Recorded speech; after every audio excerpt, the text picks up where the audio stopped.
Oke, saudara-saudara alam tua, ini adalah air terjun di Kampung Minca.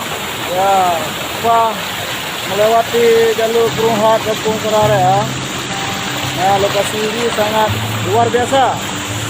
Ya, bagi pengunjung wisata alam, baiknya khususnya masyarakat Aceh Jaya, marilah kita budayakan